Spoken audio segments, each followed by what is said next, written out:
please welcome Andrew Bucket. I'm the oldest of 5. And being the oldest, you're very special to your mother. I'm very special to my mother.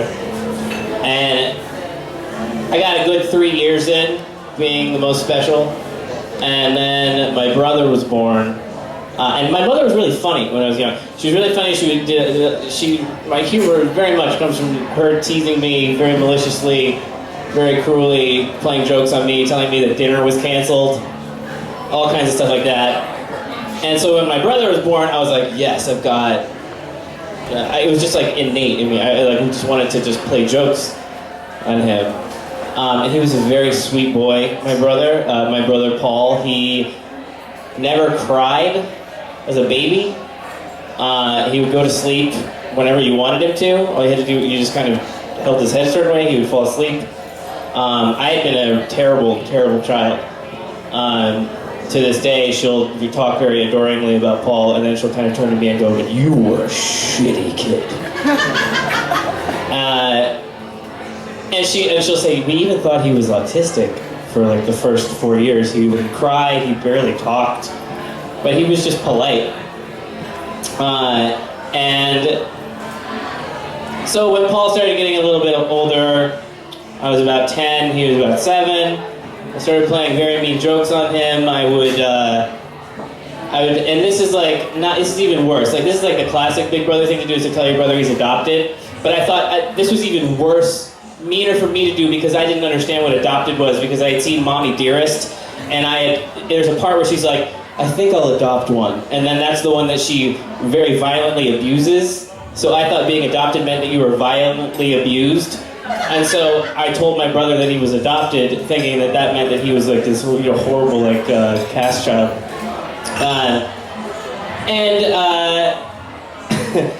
So he had no sense of humor, though. That was the tragic thing about him. Is he did not understand jokes. He didn't understand why something was funny. And so when I would do these horrible, malicious jokes to him, he would just kind of not understand. He wouldn't get it. I got him a joke book for his birthday, and it became this thing where whenever he would not get a joke, I would say, "Paul, you need to go read your joke book." So we get a new stepdad. You like that segue? We get a new stepdad, and he's a Baptist Christian, and suddenly my mother's not funny anymore. I'm still funny. She's not funny anymore, so my jokes are not going over as well. And since we're Baptists now, we are church going as fuck. We go to church more than I go to school. We're at church 3 nights a week. And my brother and I, we had a younger sister now, but she's a baby, she has to stay home, doesn't have to go to church because she doesn't understand language. But my brother and I we're always together. And we're going to church so much, and we're so church going, we're so good. He was so obedient. He really got into this stuff. He was 7, and so he started to comprehend some of the things. And our new stepdad, he'd always say, "You two, you're like Cain and Abel." And I was like, even then, that's sort of a misguided metaphor, sir. Because Cain slew Abel. I don't know if you're implying which one of us should slay the other, but so we're going to a lot of church, and this is a Baptist church. I don't know if you are familiar with how this works, but people, when they sing, there's a lot of singing along, and and you catch the spirit. Now, my brother got to be he had this big day, this big Sunday where he was supposed to sing this song, and he sang this, "This is my story, this is my song." He was like, "This is my story." It was a very cute thing. He's 7 years old, and they honor him, and after the preacher has his hand on his shoulder, and he's like, "Now this boy has been inspired by Jesus today. This boy, you have just witnessed something very special. This boy, he is blessed by the Lord." Now, can't we just give him an amen? Because this boy, and I'm just stewing in the pew, just like so jealous, just of the adoration, just of like the praise that he's getting from adults. And so when we get to this part, this like kind of like evocation part where you're all supposed to sing and everyone, it's kind of like free time with Jesus. It's like everybody sings and you can kind of just do anything you want. You can like run around, or you can wander out somewhere. There's an excuse for anything you do. And a lot of people will like raise their hand or do something odd. And so this is the time where you catch the Spirit. That's kind of what they call it. And so I'm like, you know what? I'm going to one-up him. And when this is going on, everybody's singing, and I wander out in sort of like a false daze, like I don't know what's going on. And I wander up to the front of the church, and I sort of tug the preacher's sleeve, and he comes down to me and he says, "What is it, my child?" And I say, "The Lord spoke to me. He said I should be baptized." And he stops everything. He stops the band. He's like, "Ladies," and there's kind of a quiet organ. It's like, he's like, ladies and gentlemen, something truly special has happened today. Something truly special has happened.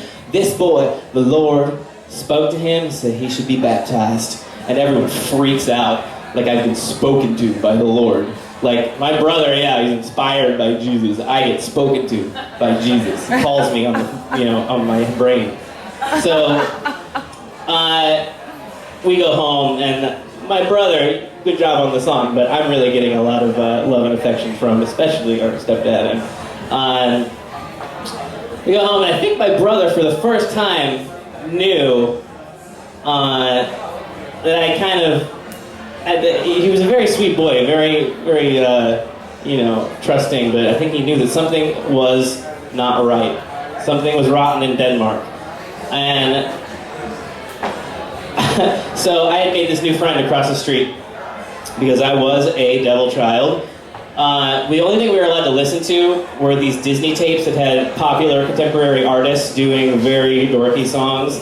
So it was like Billy Joel doing Zippity Doo Dah, and LL Cool J, rapper, not so much doing Who's Afraid of the Big Bad Wolf rap about Little Red Riding Hood. So, this is what I had access to.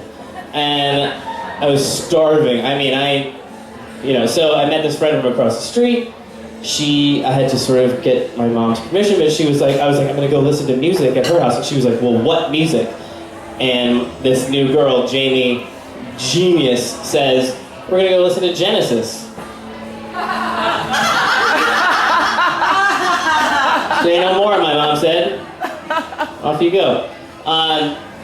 So we go over there. I listen to everything hellish in alphabetical order, all the way up to Metallica on the first day. Hearing this stuff, it was like a flood of beautiful, evil information. And so I come home, and I was just like high from it. My brother was like, what were you doing over there? And I'm just so elated. I'm like, we were listening to music. All the music. He's like, what music? And I was like, rock and roll. And the words rock and roll were sort of a long way of saying devil or something like to my brother. And so he just gets a very weird look, and he goes to bed, and he's just kind of like peeking at me like I've been possessed or something.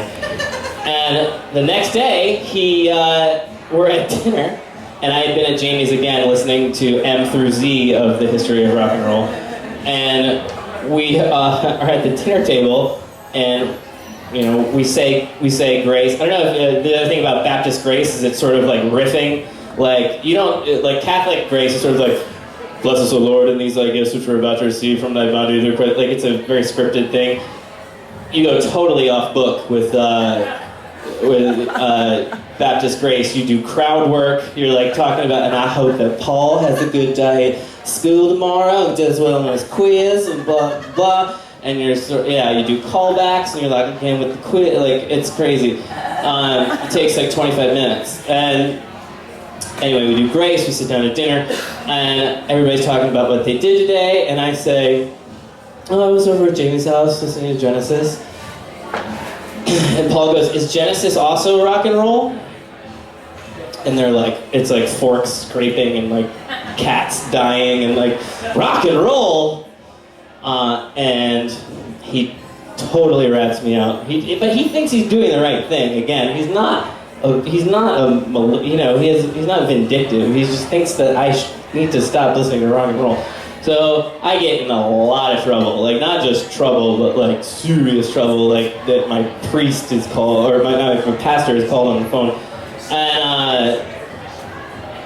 and I start thinking about that Cain and Abel thing again, and I'm like, you know what? Maybe I should slay him. Maybe this metaphor is going to play out, and I'm so pissed, man, and I'm sort of plotting all the things I'm going to do. My brother would get very physically ill at the sight of saliva. So for the next 5 days, I went on a campaign of saliva showing. And in the car, my parents started to think that he had like an inner ear problem or like vertigo or like, you know what I mean? Like really extreme car sickness. Because anytime we were in the car, I'd be like, Paul, look at me. And I would just have to spit.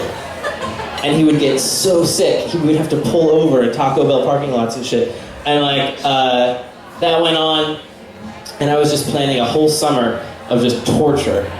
And we were in the backyard, like any good Baptist, we had a really amazing above ground swimming pool. So we were back there, my brother could not swim. And he was floating on this raft, just kind of like, whatever, and I'm in the yard doing something. I was probably digging a ditch or something because I was being still punished for listening to Metallica. And all of a sudden we hear a very disconcerting splash because nobody was in the pool, and there's like a big splash. And I look over and nobody is floating on the raft. And in one of these things that you hear on the news, like this wall for the above ground pool was no lower than 6 feet, and I am a very small child. And I run, Olympian style, and just jump in. Like, I hoist myself over. I have not thought for 1 second. And I run, and I jump over the wall. I'm in the water, and I do the most awkward, non-Baywatch life-saving technique ever, which is I stand on the bottom of the pool and just hold it up. And I'm walking underwater like this. Oh my God.